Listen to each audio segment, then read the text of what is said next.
तो चलिए आज की बात शुरू करते हैं एक बहुत ही सीधे और शायद थोड़े से मुश्किल सवाल के साथ।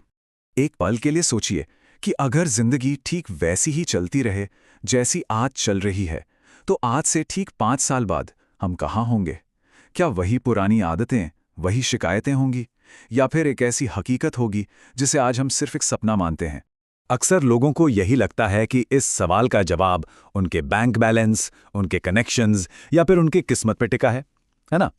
पर सच तो ये है कि कामयाबी और नाकामी का जो फर्क है ना, वो बाहर के हालात से नहीं, बल्कि हमारे अंदर की सोच, हमारे माइंडसेट से तय होता है।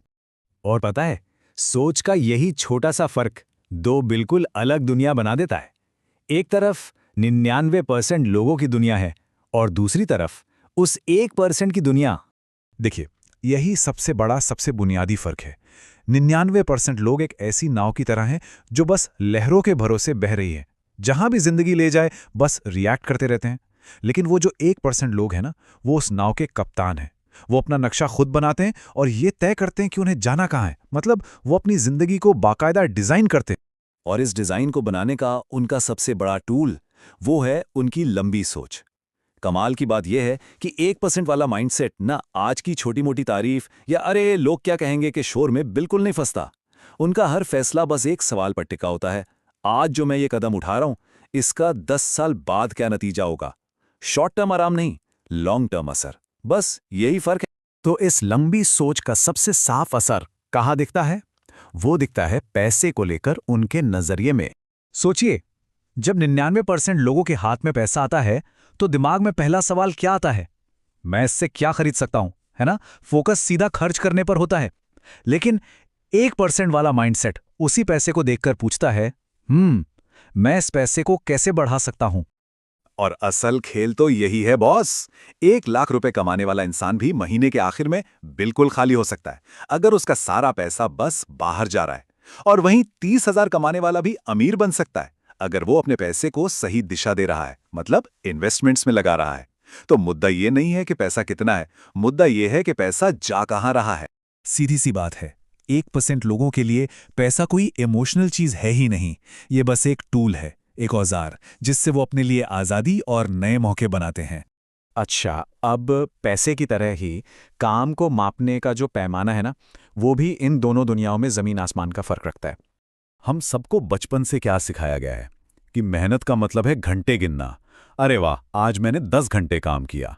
ये है 99% वाली सोच। लेकिन 1% वाली सोच, वो घंटे नहीं गिनती, वो इम्पैक्ट यानी प्रभाव को मापती है। वो ये नहीं पूछते कि कितनी देर काम किया, वो पूछते हैं, भाई काम से नतीजा क्या निकला? क्योंकि सच तो ये है कि दिन भर एक ही जगह पर गोल गोल दौड़कर भी बिजी रहा जा सकता है, लेकिन पहुंचेंगे कहीं नहीं। असल प्रोडक्टिविटी का मतलब है आगे बढ़ना। और 1% लोग ये बात बहुत अच्छे से जानते हैं कि आगे बढ़ने के लिए हर काम नहीं करना होता, बस सही काम करना होता है। उनका फॉर्मूला बड़ा सिंपल है। पहला स्टेप, उस 20% काम को पहचानो जो 80% नतीजे देगा। दूसरा स्टेप, अपनी सारी एनर्जी, सारा फोकस उसी एक काम पर झोंक दो। और तीसरा स्टेप, बाकी के 80% कामों को या तो ऑटोमेट कर दो या किसी और को दे दो। क्यों? क्योंकि वो अपने समय को पैसे से कई ज्यादा कीमती मानते हैं। लेकिन एक बात है, जब भी कोई बड़े और जरूरी काम करने की कोशिश करेगा तो एक चीज होना तो तय है। वो क्या? असफलता। और बस यहीं पर इन दोनों माइंडसेट का सबसे बड़ा फर्क सामने आता है। 99% लोगों के लिए असफलता या फेलियर का मतलब क्या है? एक दीवार, एक फुल स्टॉप, मतलब अब हार मान लो और पीछे हट जाओ। लेकिन 1% के लिए फेलियर सिर्फ एक डेटा है, एक फीडबैक जो बताता है कि सुनो, ये तरीका काम नहीं आया, चलो कुछ और ट्राई करते हैं। ये अंत नहीं है, ये तो सीखने की प्रोसेस का एक जरूरी हिस्सा है। इसको ना ऐसे समझिए, अगर कोई गिरने से डरेगा तो क्या वो कभी चलना सीख पाएगा? कभी नहीं। विकास और असफलता, ग्रोथ और फेलियर एक ही सिक्के के दो पहलू हैं। एक के बिना दूसरा हो ही नहीं सकता। जिसे भी जिंदगी में बड़ा बनना है, उससे असफलता को गले लगाना सीखना ही होगा, कोई और रास्ता नहीं है। और बस यही वजह है कि 99% लोग हमेशा आसान और सेफ रास्ते खोजते हैं, जहां गलती की कोई गुंजाइश ही ना हो। वो आज का आराम चाहते हैं, अभी का। जबकि 1% लोग ये जानते हैं कि कल की आज़ादी और सफलता के लिए आज का संघर्ष और आज की तकलीफ ज़रूरी है। वो जानबूझकर मुश्किल रास्ता चुनते हैं। तो ठीक है, अब सबसे बड़ा सवाल ये आता है कि इस 1% वाली सोच को आखिर अपनाया कैसे जाए? इस बदलाव की शुरुआत कहाँ से होती है? इसकी शुरुआत होती है दो बहुत ही पावरफुल सिद्धांतों से। No blame, no excuse.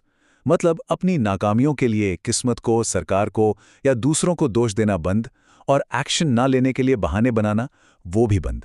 इसका सीधा सा मतलब है अपनी जिंदगी की 100% जिम्मेदारी लेना।